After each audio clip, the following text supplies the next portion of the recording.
Digital marketing నేర్చుకుని AI tools వాడుతూ డబ్బులు సంపాదించాలనుకుంటున్నారా? ఈ నెంబర్కి కాల్ చేయండి. నమస్తే రమ్మగారు. నమస్తే జయ. మంచి చందమామ కథ చెప్పుకుందామండి. దీన్ని జనరల్ కథలకు ఎలా కంటెంట్కి ఎలా కనెక్ట్ చేయాలో నాకు అర్థం కాదు జయ. కానీ కొన్ని చందమామ కథలు కానీ కథలు భలే బాగుంటాయి. ఓకే. అవి మనం జీవితంలో అప్లై చేయవలసిన విషయాన్ని ఒక కథ విధానంలో చెప్పబడుతుందేమో ఇది అని అనిపిస్తుంది. ఓకే. కరెక్ట్గా ఇల్లు చూసి ఇల్లాలని చూడు అంటారా, అలాగే ఇల్లాళ్ళని బట్టే ఇంటికి అందం. మన ఇంటికి ఎవరో వచ్చారు, మనం ఎంత బాగున్నాము అనే దాన్ని బట్టే మన ఇల్లు అందం. అంతే.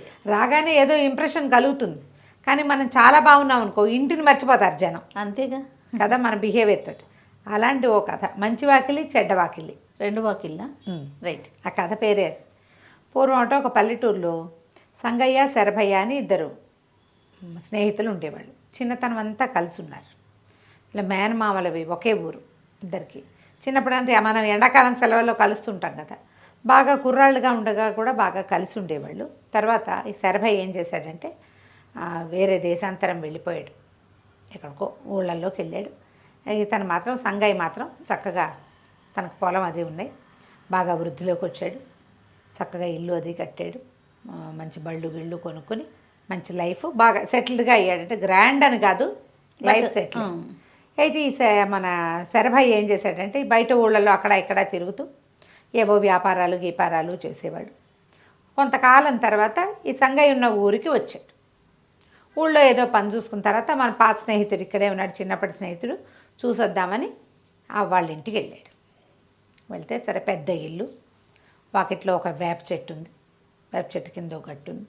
ఈయన ఇంటి గుమ్మంలోకి వెళ్ళేసరికల్లా గుమ్మంలోంచి గుమ్మం పక్క నుంచి భయమంటూ వచ్చి పడింది పెద్ద కుక్క.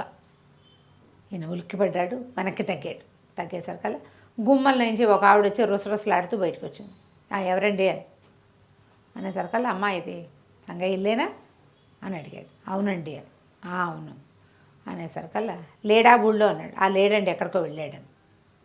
బాగా కట్టాడు ఇల్లు అన్నాడు. పిల్ల అమ్మాయి ఏం మాట్లాడలేదు. నేను శరభయ్య అమ్మ నా పేరు, మేమిద్దరం చాలా స్నేహితులం, చిన్నప్పుడు వేలు వేడవని స్నేహం మాది. నేను ఈ మధ్య వ్యాపారం కోసం పై ఊళ్ళల్లోకి వెళ్ళిపోయాను, ఈ ఊరు ఏదో పని మీద వచ్చా, చూసి వెళ్దామని వచ్చాను. ఎప్పుడొస్తాడండి? ఏమో నాకు తెలియదండి.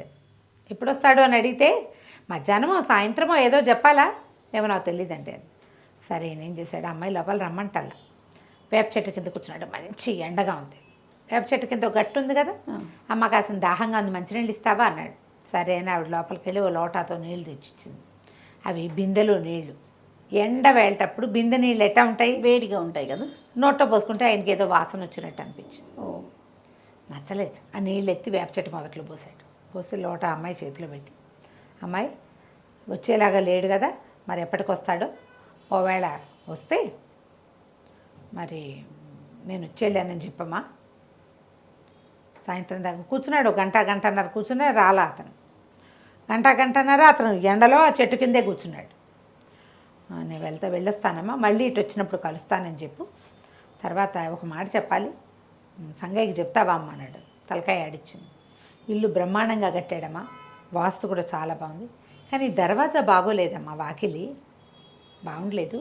నేను వడ్రంగిని, వాకిలి చూడంగానే గుర్తుపడతా, వాకిలి బాగుండలేదన్నానని చెప్పు, దీన్ని ఏమైనా మార్చుకోగలిగితే మార్చుకుంటాడు. వడ్రంగికి తెలిసిపోతుంది కదా. మామూలుగా మనకి ఇంటికి ఒక కార్పెంటర్ వచ్చాడు అనుకో, వాళ్ళు మనం ఏదో పనికి పిలుస్తామా, మిగిలిన మేడం ఇది MD అబ్బా ఇది అదే ఇక్కడ కొన్నారా అక్కడ కొన్నారా, వీటికి హింజెస్ బాగుండలేదు అలా చెప్తారు. వాళ్ళ దృష్టి దాని మీద ఉంటుంది. వడ్రంగిని కాబట్టి దర్వాజా బాగోలేదు, వాకిలి బాగోలేదు అని చెప్పాడు, వెళ్ళిపోయాడు. ఆ మాట భర్తకి చెప్పింది. ఆయన ఏం మాట్లాడలేదు, ఏమిటో అనుకున్నారు. సంవత్సరం తిరిగాక మళ్ళీ ఇది శరభయ్య ఈ ఊరు వచ్చాడు. వచ్చి సంగయ్య వెళ్దామా వద్దా అనుకుంటూనే వెళ్ళాడు. వెళ్ళేసరికల్లా కుక్క పక్కన కట్టేస్తుంది. ఇతను తలుపు కుక్క అది అరవల, మాట్లాడకుండా ఊరుకుంది. తలుపు కొట్టంగానే అమ్మాయి కుక్క కప్పుకుని అమ్మాయి బయటకు వచ్చింది. రండి బాగున్నారా అంది. అనేసరికల్లా ఏమ్మా లేడా సంగయ్య అంటే లేరండి, మరి ధాన్యం అమ్మడానికి వెళ్ళారు, రండి అన్నది. అనేసరికల్లా కూర్చుంటాలేమ్మా చెట్టు కింద. అదేమిటండి చెట్టు కింద కూర్చోటం, మాకు ఇల్లు వాకిలి లేనట్టు, ఇంత ఇల్లు కడితేను లోపలికి రండి, అసలే ఎండగా ఉంది అంది. లోపలికి వెళ్ళాడు. అక్కడి నుంచి కూర్చోండి అని కూర్చోబెట్టి లోపలికి వెళ్ళి ఒక గ్లాస్తో మజ్జిగ, ఒక గ్లాస్తో చల్లటి మంచినీళ్ళు, కుండలో నీళ్లు పట్టుకొచ్చింది. మంచినీళ్ళు తాగాడు, అక్కడి నుంచి మజ్జిగ కూడా తాగాడు. మరి వంట సగబడి అయిపోయింది, మీరు కాస్త విశ్రాంతి తీసుకోండి, చారులో పోపెట్టి అన్నం దించేసి అన్నం పెడతాను.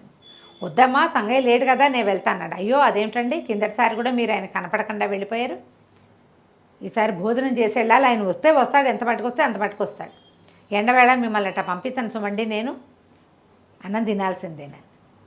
ఈయన తూగుటుయాల్లో కూర్చున్నాడు ఊగుతూ.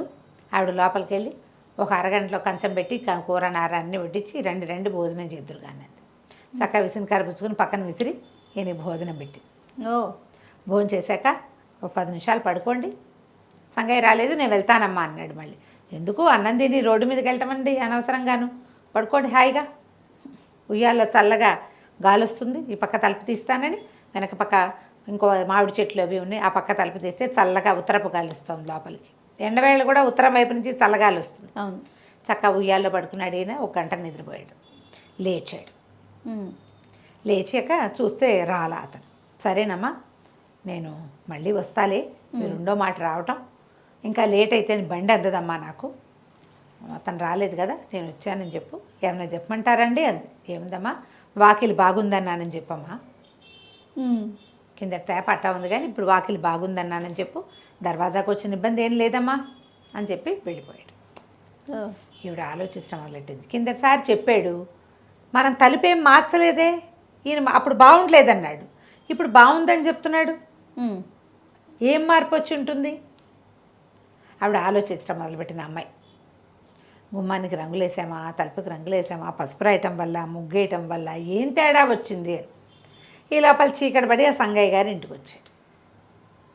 వస్తే ఏమండి మీ స్నేహితుడు సర్వయ్య వచ్చి వెళ్ళాడండి అని, ఈసారి వాకిలి బాగుందన్నాడు, ఇది మంచి వాకిలి అని చెప్పాడండి. అదేంటండి అట్లా చెప్పాడు, కిందటిసారి ఇదే వాకిలిని చెడ్డ వాకిలి బాగులేదన్నాడు, అదే కదా ఇప్పుడేమో వాకిలి బాగుందని వెళ్ళాడు, ఏమిటో ఆయన ఉద్దేశం నాకు అర్థం కాలేదండి. ఏదైనా నవ్వాడు సంగయ్య. ఏముంది, కిందటిసారి అతను వచ్చినప్పుడు నువ్వు సరిగ్గా ఆతిథ్యం ఇచ్చి ఉండవు, అందుకని నీ గుమ్మం బాగోలేదని నీ మొహానే చెప్పెళ్ళాడు, ఈసారి బాగా చూసుకుని ఉండుంటావు, బాగుందని చెప్పాడు. గుమ్మాలు ఎప్పుడు బాగుంటాయి మన గుమ్మాలు, మనం సంతోషంగా అందరిని ఆదరిస్తే కాదు, మన ఇంటికి వచ్చిన మన గడిప దాటి లోపలికి వచ్చిన వాళ్ళని నీ ఆదరణ బట్టి నీ గుమ్మం బాగుంటుంది, వాళ్ళకి మళ్ళీ వద్దామనిపిస్తుంది. అంతే, లేకపోతే నీ వాకిలి చెడ్డ వాకిలే. అమ్మాయి ఆశ్చర్యం. అవును, ఆయన వచ్చినప్పుడు వాళ్ళకి కొత్తగా పెళ్ళయింది, మొగుడు పెళ్ళాం పొట్టాడుకుని మొగుడు ఇంట్లో నుంచి బయటకు వెళ్ళాడు, ఈవిడ వచ్చిన మొగుడు ఫ్రెండ్ని ఏమీ ఆదరించలా, మంచినీళ్ళు కూడా ఇవ్వాల, సొరసొరలాడుతూ ఉంది, లోపలికి కూడా పిలవల. ఇప్పుడు అంతా కులాసాగా అన్నీ సర్దుకున్నాయి, చక్కగా ఆదరించింది. మన వాకిలి చూడు, మంచి వాకిలి చెడ్డ వాకిలి అయిపోయింది ఒక్కసారిగా. అదే కదా, కంచికి మనం ఇంటికి. చాలా బాగుంది రమ్మగారు, మంచి ఎంత నీతి ఉంది చూడు, మోరల్ చాలా బాగుంది. అదే. నమస్తే. నమస్తే.